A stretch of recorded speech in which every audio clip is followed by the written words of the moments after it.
Comme bien évidemment vous le savez, si vous me suivez depuis un moment sur Instagram, je suis sur YouTube, mais à côté de ça, en mi-temps, je suis dans le commerce. Et être dans le commerce, c'est quoi? Et bah pour faire simple, c'est avoir la chance et la joie d'avoir un échange intellectuel avec des personnes de grande qualité, avec un grand cœur que l'on nommera les clients et qui bien évidemment jamais, bien sûr, jamais ne vont nous faire chier. C'est complètement faux, je suis un menteur. Aujourd'hui, on va régler nos comptes. C'est l'heure du procès, c'est l'heure du jugement, c'est comme dirait mon pote Yu-Gi-Oh, l'heure du duel. Aujourd'hui, on va régler nos comptes avec tous ces clients qui, depuis toujours, nous font chier. Bien sûr, je sais que ça ne représente pas la majorité des clients, loin de là, c'est une minorité. Mais cette minorité qui, chaque jour, quand tu finis le boulot, te donne envie de les attraper sur le parking, de les foutre au sol, de les tabasser, de baisser ton pantalon, de leur chier dessus et de les enterrer quelque part, hein.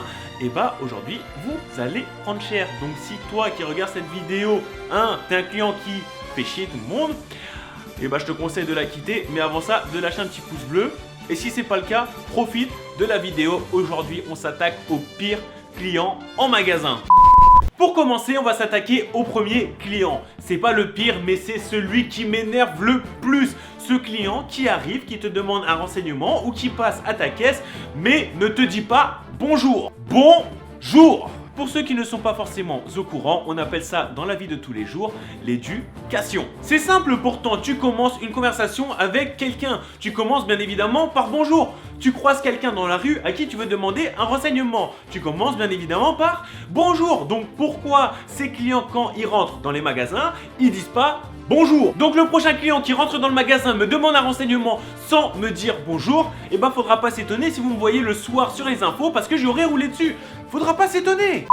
Le deuxième client, faudra m'expliquer, je sais pas si c'est volontaire ou pas, mais c'est ce client qui arrive en magasin, qui voit un tas que t'as mis 1 heure à plier, un tas comme ça, et qui s'amuse à tout détruire, soi-disant pour chercher une taille en bas, alors que les tailles sont écrites sur le côté. T'as toutes les tailles, tu peux retirer le truc proprement. Toi t'arrives, tu niques tout. Tu niques cette rangée que j'ai pliée pendant 1 heure, et celles qui sont sur le côté que j'ai pliées aussi pendant 1 heure.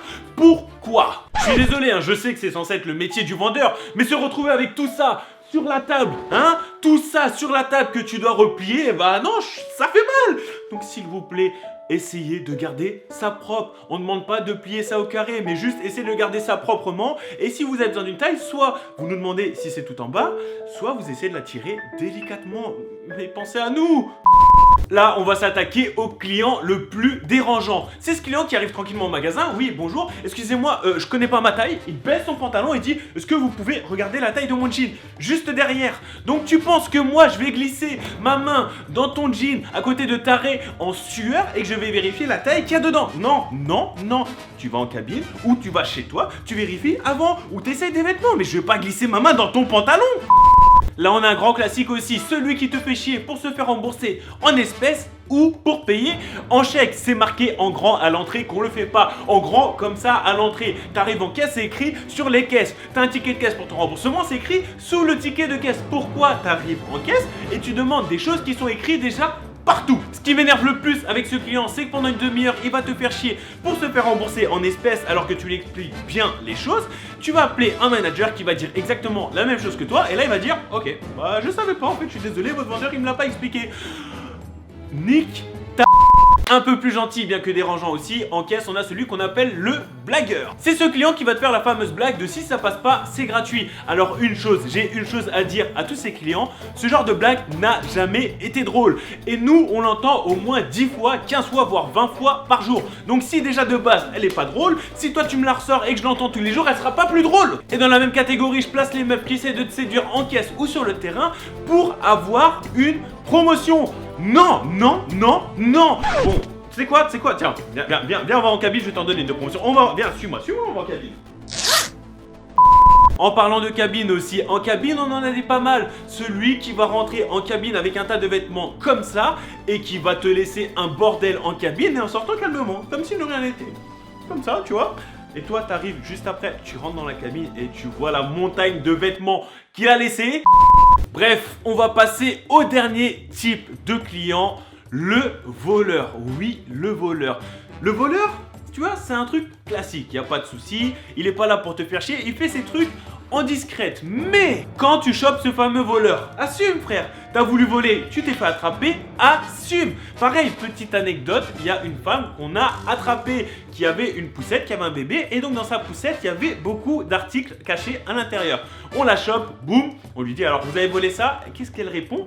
Non, c'est mon bébé qui est dans la poussette qui a volé l'article. Sauf que l'article en question, le ou les articles, bref, je sais plus, l'article en question qui était sous la poussette, c'est un article qui se trouve à 1 mètre, 1 mètre 30 de hauteur. Donc ton bébé qui sait pas encore marcher, qui est dans ta poussette, il a volé un article qui est là. Je te jure, les voleurs, une fois qu'ils se font choper, ils sont encore plus chauds que Spielberg. Ils t'inventent un scénario digne d'un film d'Hollywood. Ah, même toi, t'es pas prêt. Des fois, je m'installe, hop, je prends des popcorn, j'écoute ce qu'il raconte, et je t'assure que ça vaut le détour. Qu'est-ce que ça fait du bien de vider son sac. Et j'espère que toi, la vidéo t'a plu, parce que ça faisait un moment que je faisais pas des vidéos dans ce style-là. Et ça m'avait manqué, donc si la vidéo, si le concept t'a plu, t'hésites pas, tu lâches le petit pouce bleu sous la vidéo. Et je vais te demander aussi de lâcher en commentaire sous la vidéo le prochain sujet de la vidéo du style que tu veux. Ça se trouve, j'en choisirai un que tu m'auras lâché dans les commentaires. Donc bombardez les commentaires, n'hésitez pas à me dire aussi des types de clients que vous connaissez, ça va me faire plaisir, je vais regarder ça, je vais rigoler. Et voilà, on va évacuer un peu tous ensemble. Et comme je l'ai dit, le petit pouce bleu sous la vidéo si t'as kiffé, t'hésites pas aussi à t'abonner et activer la cloche pour voir mes prochaines vidéos. Et les gens, ne changez pas parce que vous êtes les meilleurs. Et il y a plaisir. Maintenant, il s'agit de retrouver tous ses clients. Si t'as kiffé la vidéo, lâche un like, abonne-toi sans hésiter, lâche un commentaire. Si t'as kiffé la vidéo, lâche un like, abonne-toi sans hésiter, lâche un commentaire.